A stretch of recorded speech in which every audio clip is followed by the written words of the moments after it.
Les amis, j'ai déjà vu des gens investir des centaines, parfois des milliers d'euros dans de superbes bacs surélevés, dans un terreau hors de prix et des plants venus des meilleures pépinières. Puis regarder déçus leurs fruitiers à peine produire pendant des années ou mourir. Ils veulent créer le coin parfait en achetant les meilleurs plants et récoltent finalement zéro. Vous allez voir comment nos ancêtres ont tiré des fortunes des plantes grâce à la bonne façon de jardiner. La plupart de ces plantes ne sont pas très connues, et pourtant vous ignorez tout de leurs bienfaits.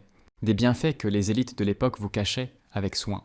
Imaginez un instant qu'aujourd'hui, même les fruitiers les plus généreux n'aient plus besoin de jardin. Certains poussent tranquillement là où il n'y a la place que pour une chaise et deux pots, et ils peuvent très bien pousser chez vous, même sur un simple balcon, sans parler des bacs. Et l'un de ces arbres peut donner sa première récolte en moins de 6 mois. Je vous ai préparé une liste, et arrivé au numéro 7, vous verrez à quel point on vous a menti sur la culture en pot. Les amis, vous êtes sur la carte, sur la chaîne où l'on casse le mythe selon lequel une belle récolte serait réservée à ceux qui ont des hectares et un gros budget. Si vous arrivez ici pour la première fois, tant mieux. Ici, vous apprendrez la vraie vérité sur les plantes, pas des illusions. Aujourd'hui, on parle uniquement de jardinage pratique, celui qui fonctionne dans la vraie vie, pas dans les catalogues parfaits des pépinières. Et à ceux qui me suivent tout le temps, merci, c'est vous qui faites de cet endroit une vraie communauté, pas juste une chaîne de plus.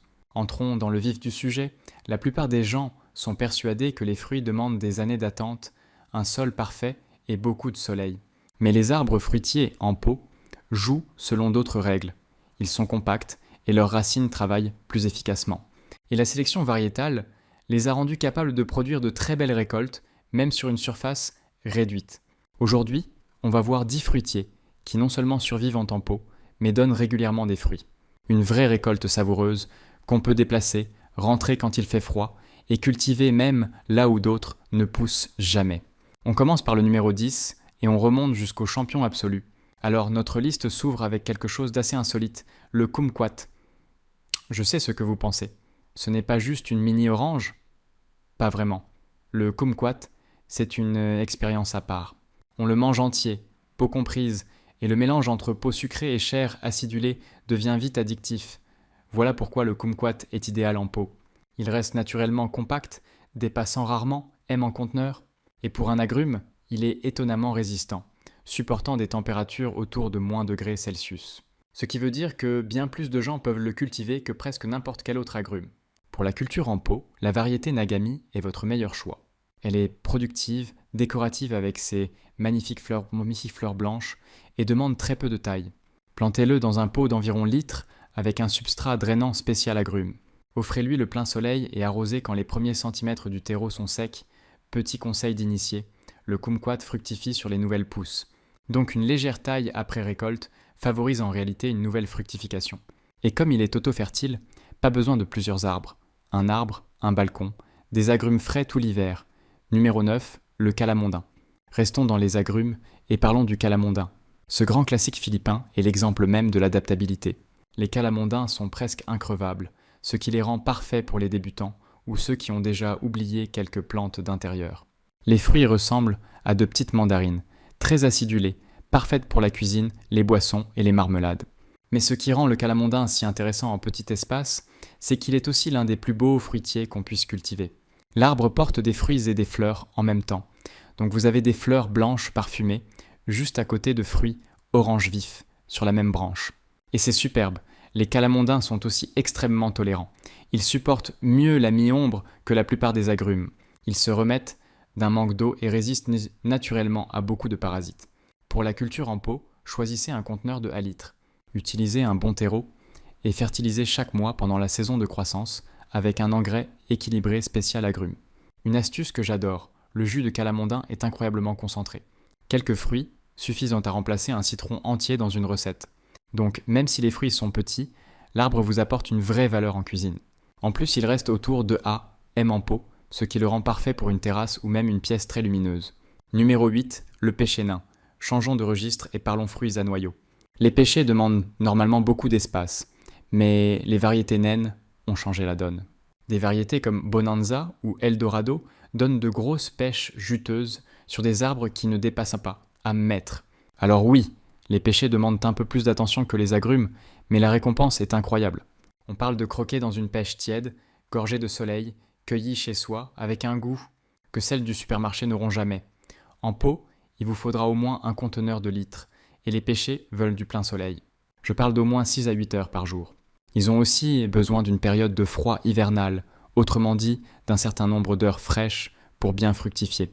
Bonanza demande environ à heures de froid, ce qui convient à la plupart des climats tempérés. Conseil de pro, les pêchers sont gourmands. Commencez avec un mélange de terre riche et ajoutez du compost chaque printemps. Fertilisez avec un engrais fruitier toutes les 4 à 6 semaines pendant la saison de croissance. Et ne sautez pas la taille, le pêcher fructifie sur le bois de l'année, donc une taille annuelle en fin d'hiver le garde productif et facile à gérer. Et bonne nouvelle, la plupart des pêchers nains sont autofertiles, donc un seul arbre suffit. Et comme vous le cultivez en pot, vous pouvez le déplacer dans un endroit protégé si un gel tardif menace les fleurs. Numéro 7. Le bananier nain. Bon, c'est là que ça devient vraiment amusant. Des bananes en pot, et oui, ça marche vraiment. Des variétés naines comme Dwarf Cavendish ou Super Dwarf Cavendish montent à beaux 6 mètres et donnent de vraies bananes comestibles. Je ne parle pas de variétés décoratives, ce sont de vraies bananes, qualité supermarché, que vous pouvez cueillir sur votre terrasse. Les bananiers poussent vite, absurdement vite dans les climats chauds ou lorsqu'ils sont protégés à l'intérieur. On peut voir des fruits en seulement 9 à 12 mois. Et surtout, le bananier est techniquement une herbe géante plutôt qu'un arbre, ce qui rend son système racinaire très adapté à la culture en pot. Pour réussir en conteneur, il vous faudra un grand pot. Pensez à litres. Et les bananiers adorent les substrats riches qui gardent l'humidité. Mélangez le terreau avec du compost et un peu de fibre de coco pour retenir l'eau sans détremper le substrat. Les bananiers boivent énormément, surtout par temps chaud, donc un arrosage régulier est essentiel. Ils adorent aussi l'humidité et la chaleur. Si vous vivez dans une région fraîche, rentrez votre bananier en hiver. Placez-le près d'une fenêtre ensoleillée, brumisez les feuilles de temps en temps et il passera l'hiver sans problème. Petite astuce d'initié, après avoir fructifié, la tige principale meurt, mais elle produit des rejets à sa base. Gardez 1 ou 2 rejets bien développés et vous aurez des bananes année après année dans le même pot. Bon, petite pause. Si cette liste vous plaît et que vous êtes déjà en train de choisir votre premier arbre, dites-le moi en commentaire. Pour l'instant, votre préféré, c'est lequel? Team agrumes ou prêt à faire pousser des bananes sur le balcon? Laissez un commentaire juste en dessous, je les lis tous. Et si vous n'avez pas encore aimé la vidéo, c'est le bon moment. Ça ne vous coûte rien, mais ça aide cette chaîne à toucher plus de jardiniers malins et économes comme vous. Allez, on continue. Numéro 6, le citron Meyer. On ne peut pas parler de fruitier en pot sans évoquer le citron Meyer. C'est l'étalon or, l'arbre d'entrée qui transforme un simple amateur de plantes en vrai passionné de fruitier. Le citron Meyer est un hybride entre un vrai citron et une mandarine, ce qui lui donne une saveur un peu plus douce, moins acide. Ses fruits sont incroyables en cuisine, en pâtisserie et dans les boissons, et l'arbre lui-même est splendide. Feuillage vert brillant, fleurs blanches parfumées et fruits jaunes vifs qui restent des mois sur l'arbre. Le citron Meyer est aussi étonnamment productif en pot. Un arbre sain dans un pot de à litres peut facilement produire un citron par an. C'est un vrai retour sur investissement. Il pousse mieux en plein soleil, mais supporte mieux la mi-ombre que la plupart des agrumes. Arrosez abondamment, mais pas trop souvent, en laissant sécher quelques centimètres de terreau entre 2 arrosages. Et donnez-lui un engrais pour agrumes chaque mois pendant la saison de croissance. Voici ce que la plupart des gens ignorent. Le citron Meyer est plus sensible au froid qu'un citronnier classique. Si les températures passent sous les -°C, rentrez l'arbre à l'intérieur ou dans un garage. La bonne nouvelle, c'est qu'il s'adapte bien à la vie intérieure tant qu'il reçoit une lumière forte, d'une fenêtre plein sud ou d'une lampe horticole.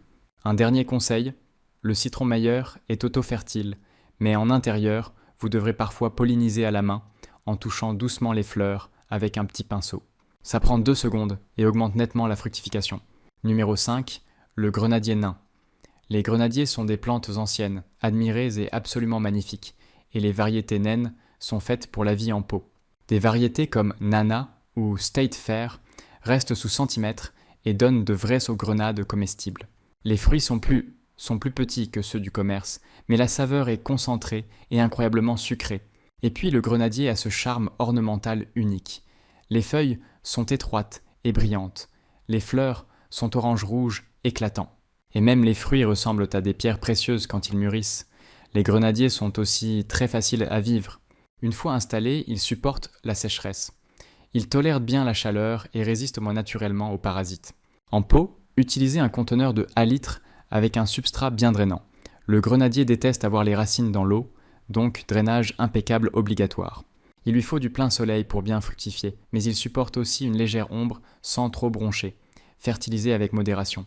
Le grenadier n'est pas un gros gourmand, donc un engrais granulé à libération lente au printemps suffit généralement. Petite astuce sympa, le grenadier est caduc, ce qui signifie qu'il perd ses feuilles en hiver. Pas de panique, c'est normal.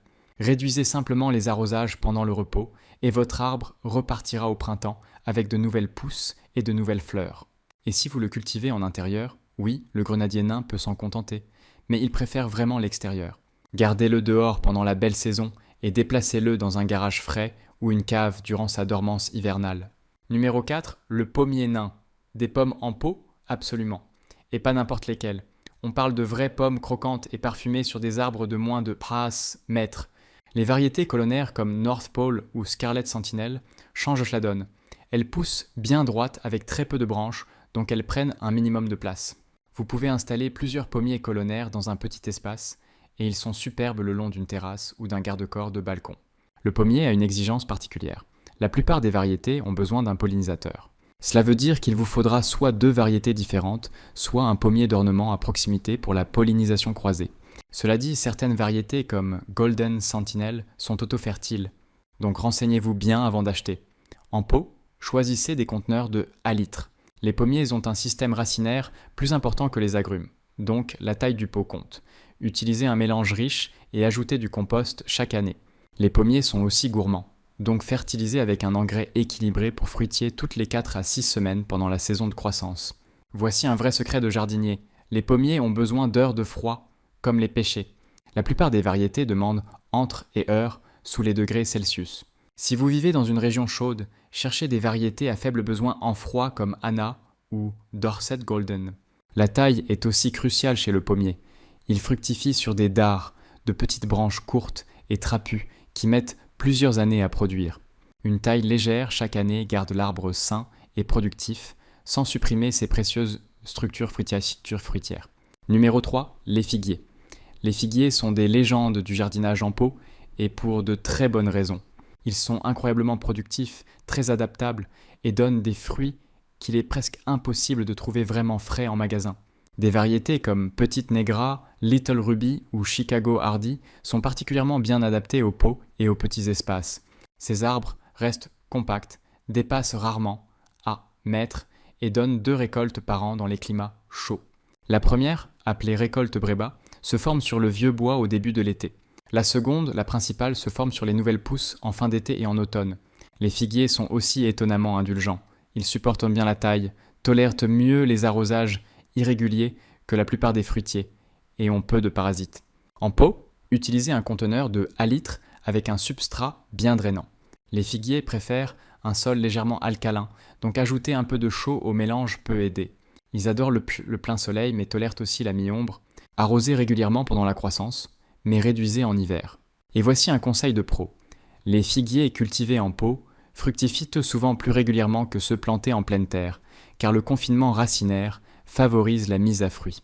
Les figuiers sont eux aussi caducs, donc ils perdent leurs feuilles en hiver. Dans les régions froides, rentrez vos figuiers en pot dans un garage ou une cave non chauffée. Ils supportent-ils bien la dormance au froid, mais en pot, les racines restent vulnérables au gros gel. Une dernière astuce, les figuiers n'ont pas besoin de pollinisation. Ils sont parthénocarpiques, c'est-à-dire qu'ils produisent dans des fruits sans fécondation. Un arbre, 0 prise de tête, rendement maximal. Numéro 2, l'avocassier nain. Des avocats en pot? Oui, et c'est plus simple qu'on ne le croit. Des variétés comme Wurtz, aussi appelées Little Cadeau, sont naturellement compactes et très productives en conteneur. Les avocassiers Wurtz restent autour de âmes s'ils sont taillés et donnent à des avocats crémeux, beurrés, dignes de ceux du commerce. Les avocassiers veulent de la chaleur et du soleil, idéalement 6 à 8 heures de lumière directe par jour. Ils préfèrent aussi un substrat très drainant. Mélangez un terreau classique avec de la perlite et du sable pour obtenir un support qui évacue vite l'eau. Le surarrosage est la cause numéro 1 de la mort des avocatiers en pot, donc n'arrosez que lorsque les premiers centimètres du substrat sont secs. En pot, il vous faudra un grand conteneur, au moins litre.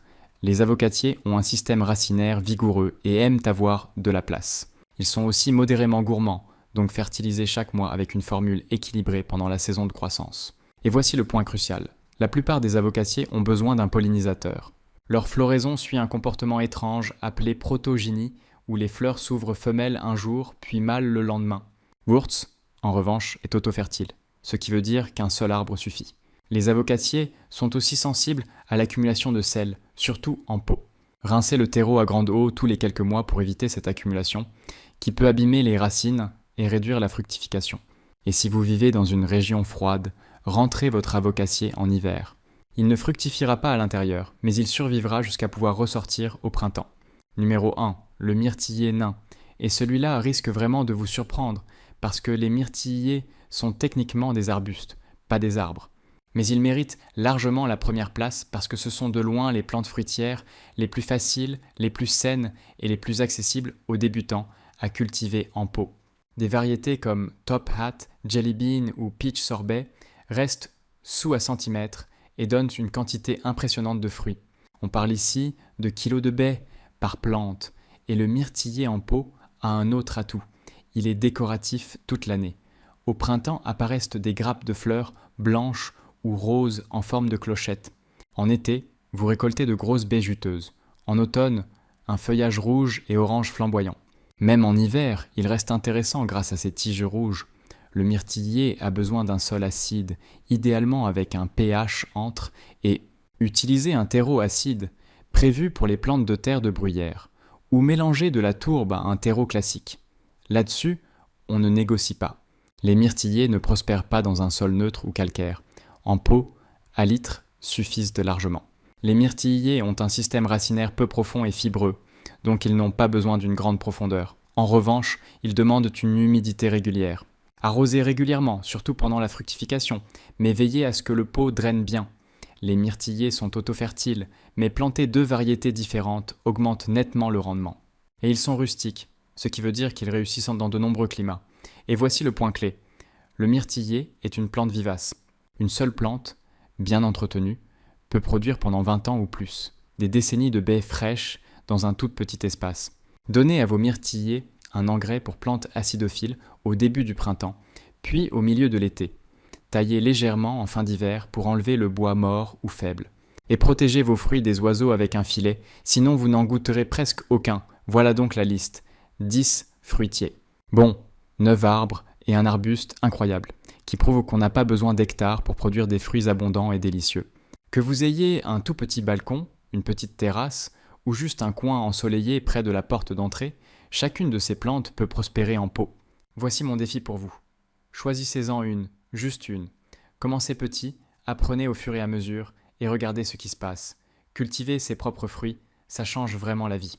On économise de l'argent, c'est meilleur au goût, et cela vous reconnecte à votre nourriture d'une manière que les courses ne pourront jamais offrir. Si cette vidéo vous a été utile, pensez à mettre un j'aime et à vous abonner si ce n'est pas déjà fait. On a encore énormément de contenu utile à venir, alors abonnez-vous pour ne rien rater. Et laissez aussi un commentaire. Quel arbre allez-vous essayer en premier ? Vous avez des questions sur l'entretien ou les variétés ? J'ai vraiment envie d'avoir vos retours et je réponds au plus de commentaires possible. Merci beaucoup d'avoir regardé. D'ici la prochaine fois, continuez à cultiver, à apprendre et souvenez-vous qu'un jardin incroyable ne demande pas un gros budget. Juste un peu de créativité et beaucoup de cœur. On se retrouve dans la prochaine vidéo.